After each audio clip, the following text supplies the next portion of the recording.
कर्मों का हिसाब। अस्पताल में एक एक्सीडेंट का केस आया।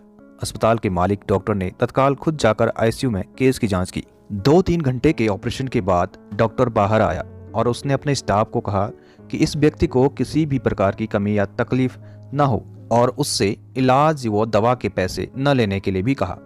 तकरीबन 15 दिन तक मरीज अस्पताल में रहा। जब बिल्कुल ठीक हो गया और उसको डिस्चार्ज करने का दिन आया तो उस मरीज का तकरीबन 2.5 लाख रुपए का बिल अस्पताल के मालिक और डॉक्टर की टेबल पर आया। डॉक्टर ने अपने अकाउंट मैनेजर को बुलाकर उससे कहा, इस व्यक्ति से एक पैसा भी नहीं लेना है। ऐसा करो, तुम उस मरीज को लेकर मेरे चैम्बर में आ जाओ। मरीज व्हील चेयर पर चैम्बर में लाया गया। डॉक्टर ने मरीज से पूछा, प्रवीण भाई, मुझे पहचानते हो? मरीज ने कहा, लगता तो है कि मैंने आपको कहीं देखा है। डॉक्टर ने कहा, याद करो, अंदाजन 2 साल पहले सूर्यास्त के समय शहर से दूर उस जंगल में तुमने एक गाड़ी ठीक की थी। उस रोज मैं परिवार सहित पिकनिक मनाकर लौट रहा था कि अचानक कार से धुआं निकलने लगा और गाड़ी बंद हो गई।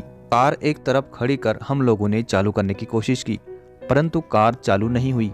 अंधेरा थोड़ा थोड़ा घिरने लगा था। चारों ओर जंगल और सुनसान था। परिवार के हर सदस्य के चेहरे पर चिंता और भय की लकीरें दिखने लगी थी और सब भगवान से प्रार्थना कर रहे थे कि कोई मदद मिल जाए।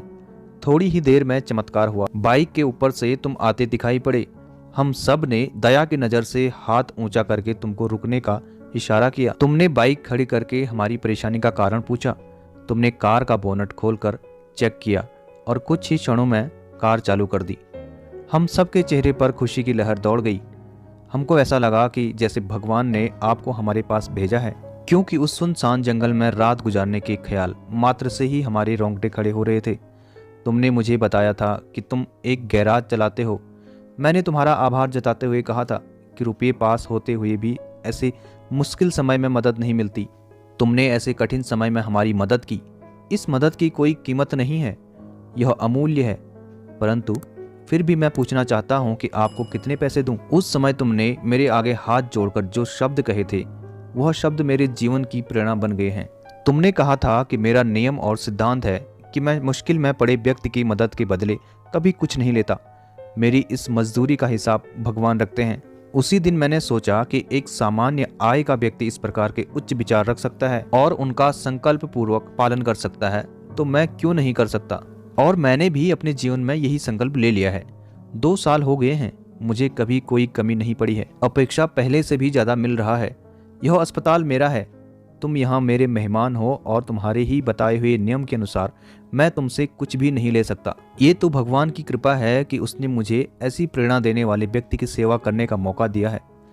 ऊपर वाले ने तुम्हारी मजदूरी का हिसाब रखा और वो हिसाब आज उसने चुका दिया, और मेरी मजदूरी का हिसाब भी ऊपर वाला रखेगा और कभी जब मुझे जरूरत होगी वो जरूर चुका देगा।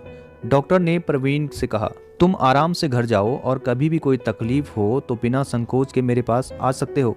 प्रवीण ने जाते हुए चैम्बर में रखी हुई भगवान कृष्ण की तस्वीर के सामने हाथ जोड़कर कहा कि हे प्रभु, आपने आज मेरे कर्म का पूरा हिसाब ब्याज समेत चुका दिया। याद रखें कि एक बार भगवान चाहे माफ कर दे, परंतु कर्मों का हिसाब चुकाना ही पड़ता है। दोस्तों, आशा करता हूँ कि आपको कहानी पसंद आई होगी। अगर पसंद आई तो प्लीज़ लाइक कीजिए और साथ ही चैनल को भी सब्सक्राइब कीजिए। मिलूंगा फिर से एक नई मोटिवेशनल वीडियो के साथ। तब तक के लिए गुड बाय, टेक केयर।